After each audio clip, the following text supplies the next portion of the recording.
আজকের দিনে নালন্দাটা কেমন এটা একবার ভাবিয়া যাই, আর যখন নালন্দার বুকের উপরে দিয়া নালন্দা শহরটা কেমন চলো নটা আপনারা দেখায় দেখায় আগুয়াই। আমি এখনো তাজা আছি, আমার ফুয়ার ফার্ম গেছি। খালে দেখো বাবু, এ বাবু কুছ খা লে কা। একেবারে নালন্দায় গেছি।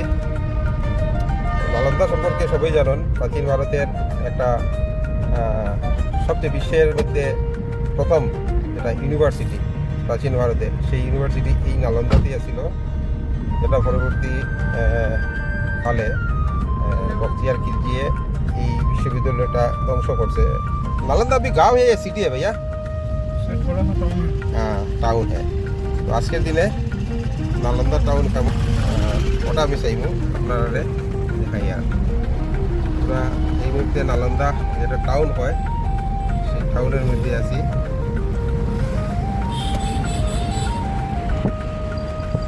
প্রাচীন আজকের দিকে হাজার হাজার বছর আগে যে নালন্দা দ্বার, আজকের থেকে হাজার হাজার বছর আগে এই জায়গাতেই ভারতের শিক্ষার পীঠস্থান ছিল। সমগ্র এশিয়ার বিভিন্ন জায়গার শিক্ষার্থীরা এখানে ইয়া শিক্ষা গ্রহণ করতো এই ইউনিভার্সিটিতে। ওই দিকে লেখা আছে নালন্দা খণ্ডহার, সেই বিশ্ববিদ্যালয়ে ধ্বংসাবশেষ আছে। আর আজকে নালন্দা ঠিক কীরকম লাগে দেখতে এটা আমি আপনারা দেখাই। আর পঞ্চম খ্রিস্টাব্দে গুপ্ত শাসনকালে কুমারগুপ্তই প্রথম এই নালন্দায় বৌদ্ধ বিহার প্রতিষ্ঠা করে। এটা প্রথমে বৌদ্ধ বিহার ছিল নালন্দায়, যেটা ষষ্ঠ খ্রিস্টাব্দে হর্ষবর্ধনের শাসনকালে এটার কিছু সংস্কার করা হয় এবং এটা উন্নতি সাধন করা হয়। করিয়া সপ্তম খ্রিস্টাব্দে দেবপালের হাত ধরিয়া নালন্দাটা বৌদ্ধ বিহারের সাথে সাথে বিশ্ববিদ্যালয়ের রূপ নেয়। মূল নালন্দা যেটা বিশ্ববিদ্যালয় আছিল এটা প্রায় 10 কিলোমিটার লম্বা আর 5 কিলোমিটার প্রশস্ত আছিল, সেটা বর্তমানে মাত্র তার 10% যেটা খনন কার্য করিয়া উদ্ধার করেছে। যেটা আমরা দেখছি এটা দেখি বর্তমানে এটা মূল নালন্দার মাত্র 10%। বাকি সম্পূর্ণ এলাকাটা এখনো মাটির নিচে আছে এবং পুরা নালন্দাটাই একটা সময় লোকচুপ মাটির নিচে গেছি দিয়া আমরা এগিয়েছি। তো নালন্দা আইসি আমরা গাড়ি এতটুকু পর্যন্তই, এরপর এখানে কিন্তু লোকাল টোটো নিয়ে ঘুরতে হয়। তো ভাই এইখানে আপনার 7 কিলোমিটার এরিয়াতে ঘুরে টোটাল 5টা স্পট আসবে। আপনার হচ্ছে প্রথমে নালন্দা বিশ্ববিদ্যালয়ের রুইন্স ধ্বংসস্তূপ, এটা আগে ছিল বিশ্ববিদ্যালয়, যখন এটা বখতিয়ার খিলজিনে পুড়িয়ে দিল যখন থেকে এটা ধ্বংসস্তূপ হয়ে গেছে। বলি হ্যাঁ, তারপর হচ্ছে হুয়েংসাং, যে চীনি যাত্রী চীন থেকে এসেছিল, হুয়েংসাং থেকে ডায়েরি থেকে খোঁজ খেয়েছিল কি এখানে বিশ্ববিদ্যালয় রয়েছে। তারপর হচ্ছে ব্ল্যাক বুদ্ধ প্রাচীন মূর্তি, ওটা নালন্দা বিশ্ববিদ্যালয় থেকে প্রথমে খুদাই মুদ্রাটা পেয়েছিল, ওইটাই দেখে পুরো বিশ্ববিদ্যালয়কে খুদাই ছিল। তারপর হচ্ছে ভগবান মহাবীরটা বার্থ প্লেস, এখানে জন্মস্থলী পাওপুরীতে ভগবান মহাবীর হ্যাঁ জৈন পাওপুরীতে সমাধি, এখানে জন্মস্থলী। তারপর হচ্ছে শিল্পকলা। টোটাল 5টা স্পট আসবে। আমরা টোটো করে ভালো করে একটা একটা করে ঘুরিয়ে বুঝিয়ে লাস্টে আমরা গাড়িতে ছেড়ে দেবো। যা টাইম লাগবে ওখানে দাঁড়াবো, টাইমিং আপনার উপর থাকবে, যত দেরি করুন। টোটো ভাড়া कत? 350 जावा रास्ता। ये फिक्स है या कम हो सकता है? लास्ट बोलो भाई, हमारा ब्लॉग है, हम बताएंगे। 300 कर देगा, अभी बोनी नहीं हुआ इसीलिए 300। तेरू बोनी है ना, तो ठीक है, हम पहले खा लेते हैं, थोड़ा देख लेते हैं बाद में। তো এইগুলো শুনছেন তো, নালন্দাতে আইলে আপনি যে গাড়ি নিয়ে আইবেন এখানে তো তারা শেষ, এরপরে টুকটুকি স্টার্ট হইব। তো क्या करते हैं भाई, অধিরাজের ফার্ম গেছে গিয়া, তোরগুলো ফার্ম গেছে গিয়া, আমি এখনো তাজা আছি, আমার ফুয়ার ফার্ম গেছে গিয়া। খালে দেখো বাবু, এ বাবু কুছ খা লে কা। ওকে আবার টুকটুকির মাঝে শুনছেন তো, হে তো খোঁজো খোঁজে লাস্ট 200 তো, এখন আইতে আমি যেই খুঁজছি আঠিয়া মারমু, লাস্টে আমার খুঁজছি 100 দিবানি। তো আমরা পয়দাল চাল রে ভাই, প্রথম খান্ডারটা দেখিলাই, পরে খাইলিমু, তারপরে বাদ বাকি চিন্তা করমু। তো এইসব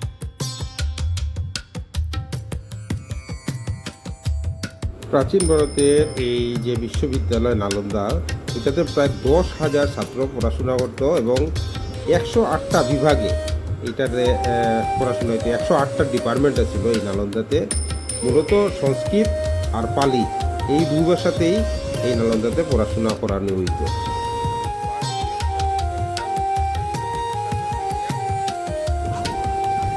টিকিট কত দেখেন তো? পার হেড 40 কই দে 40 টাকা নালন্দা পার হেড 40 কইনর জামাই লগে আছে চিন্তা নাই আমি লামসাম টান গাড়ো কিন্তু গাড়ি ভাড়া খাওয়া খরচ সব কিছু আমার বড় কইনর জামাই এই সেই নালন্দা খণ্ডহার এখানে একটা সময় নালন্দা বিশ্ববিদ্যালয় ছিল আজকে এটা খণ্ডহার 1100 শতকে বখতিয়ার খিলজি এই বিশ্ববিদ্যালয়টা আক্রমণ করিয়া ধ্বংস করে তারপরে এই বিশ্ববিদ্যালয়টা একটা সময় লোকচক্ষুর আলাদা গাইড কিतना भाई 500 लास्ट कितना है बोलो 500 नीचे नहीं है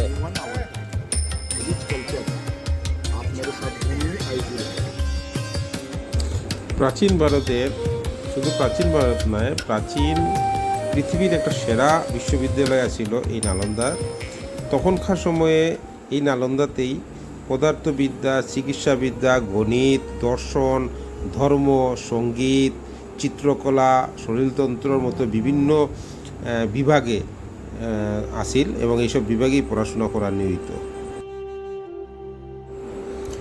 জ্ঞানচর্চার প্রাচীন ভারতের এই পীঠস্থানে নাগার্জুন আর্যভট্ট শিলভট্টদের মতো যারা পণ্ডিত আছিল জ্ঞানী আছিল এরা এই নালন্দাতেই শিক্ষকতা করত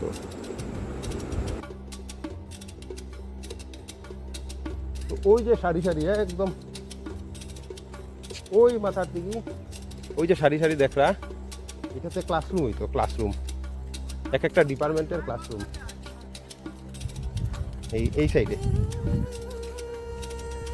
বহুত কিছু বারে ফুয়ার নালন্দা বিশ্ববিদ্যালয় লম্বায় ছিল 10 কিলোমিটার প্রস্তে ছিল 4 কিলোমিটার 5 কিলোমিটার কত বিশাল পরিসর নিয়ে এই ইউনিভার্সিটিটা ছিল তার কিছু অংশ এক্সপ্লোর হয়েছে কিছু অংশ মাটির নিচে সাফা ছিল মাটির নিচে এটাতে কিছু কিছু অংশ তারা খুঁজে খুঁজে বের করছে এবং তারপর জিনিসটা ওই যেমন এটা 9 এটা একটা মানে মনেস্ট্রি নাম্বার 9 মানে এটা একটা ক্লাসরুম ডিপার্টমেন্ট এই ডিপার্টমেন্টের এটা ছিল এন্ট্রি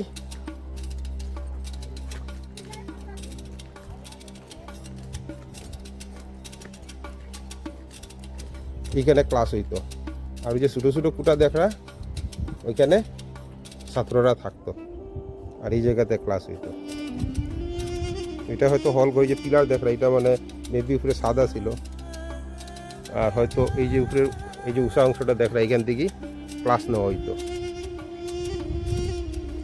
এইরকম কখনো পর্যন্ত মানে 10টা মানে মনেস্ট্রি এক্সপ্লোর হয়েছে বাকিগুলো মানে এক্সপ্লোর হয়েছে না মন্দির সংখ্যা 13 তার মানে এটা একটা মন্দির আছিল কিছু নাই এখন ভাঙ্গা খালি বেসগুলো আছে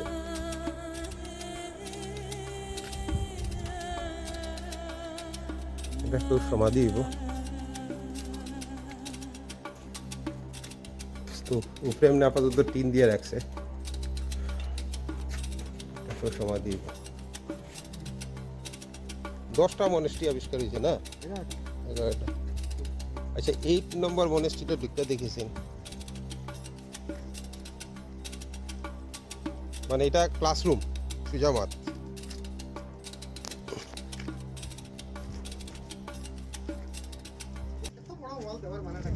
এটা হলো ওইখান থেকে লেকচার দিত ওইখানে ওইটা হইলো প্রফেসরের লেকচার দেওয়ার জায়গা আর এইখানে ইয়ে করতো স্টুডেন্টরা ওই যে ছোটো ছোটো কুটা যে ওগুলা হোস্টেল যেমন ওই যে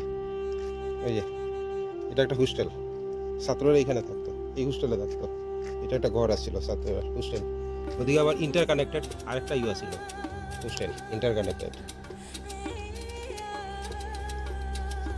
হ্যাঁ এই যে হোস্টেল এগুলো হোস্টেল আছিল এটা এক একটা ডিপার্টমেন্টের এটা একটা ডিপার্টমেন্ট মানে এটা একটা ডিপার্টমেন্ট ওই যে রুম স্টুডেন্টরা এইসব রুমে থাকতো ওই যে সানলাইট পরে আমি বুঝাইতে পারি কিনা যাই না ওই যে একটা রুম এই রুমে থাকতো একটা স্টুডেন্ট এই রুমে একটা স্টুডেন্ট দুইটা রুম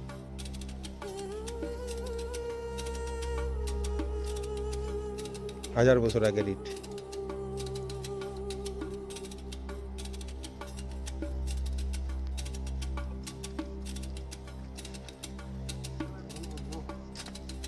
এটাতে পিলার, এই যে এগুলোতে পিলার ছিল, পাক্কার পিলার না, সাদা ছিল উপরে, এই যে পিলার ছিল। এইখানে ক্লাস হইতো, ওই দেখেন কুয়া, জল খাওয়ার ব্যবস্থা ছিল, বা ছাত্ররা যাতে ক্লাস থেকে জল হাইতাম হয়ে বাগে না, এর দিকে কুয়া ছিল। আর এই যে সাইডের দিকে, আর এই জায়গা হলো লেকচার রুম, এই যে জায়গাটা, এই জায়গা হলো লেকচার রুম। দেখি লেকচার রুমে উঠিয়া, এখানে মনে হয় অ্যাসিস্ট্যান্ট প্রফেসর, ওদিকে মনে হয় অ্যাসিস্ট্যান্ট প্রফেসর, এখানে মনে হয় মেইন প্রফেসর দাঁড়াইতা। এখানে এখানে সিংহাসন আছিল, এখান থেকে তাই ওদিকে লেকচার দিতা, বাচ্চারা পড়াইতা। আর সাইডে সাইডে হোস্টেল, ছাত্র থাকার। নালন্দা বিশ্ববিদ্যালয়ে 108টা ডিপার্টমেন্ট আছিল, 108। এটা একটা ডিপার্টমেন্ট ইউনিভার্সিটির, নালন্দা ইউনিভার্সিটির এটা একটা ডিপার্টমেন্ট। এইরকম 108টা ডিপার্টমেন্ট আছিল।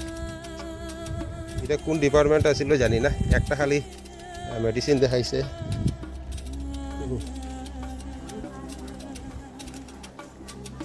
বিহার সংখ্যা 1, মনেস্ট্রি নাম্বার 1, এখান থেকে স্টার্ট হয়েছে।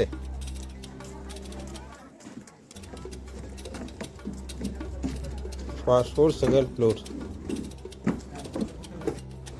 নালন্দার এই যে 1 নম্বর মনেস্ট্রি যেটা, ঠিক এখানে আছিল লাইব্রেরি, যে লাইব্রেরিতে প্রায় 90,000 প্রাচীন পুঁথি এই লাইব্রেরিতে আসিল।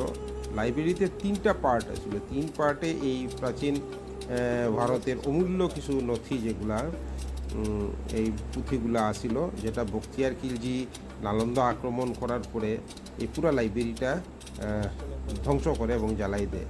হয় যেটা অনেক দিন এই লাইব্রেরির যে পুঁথি আছে, সম্পূর্ণ পুঁথিগুলা অনেক দিনই জ্বলছিল। পরবর্তীকালে পুরা নালন্দাটাই মাটির নিচে চাপা পড়ে এবং লুকোচুরির আড়ালে যায় গিয়া। একটা সময় যেটা চীনা পরিব্রাজক আছিল হিউয়েনসাং, তো হিউয়েনসাং যখন নালন্দাতে একটা সময় যখন আইছিল 636 খ্রিস্টাব্দে, তো তার ডায়েরির থেকেই এটার হদিশ পাওয়া যায় এবং পরবর্তীকালে এটা উদ্ধার করা হয়। পেরে গেছি।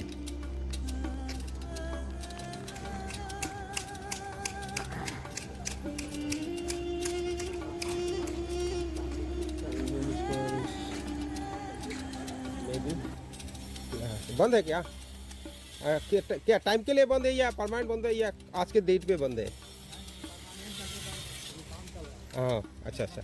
দেখা গেল না, আমার জানা মতে এখানে অনেকগুলা রেয়ার, ওই যে নালন্দা ইউনিভার্সিটিতে খুদাই করতে সময় বহুত কিছু এটা পাইছে, তো এইসব জিনিস এই মিউজিয়ামে রাখা আছে।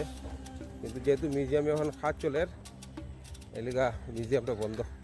নালন্দা এপিসোডের এখানেই সমাপ্তি। টাটা।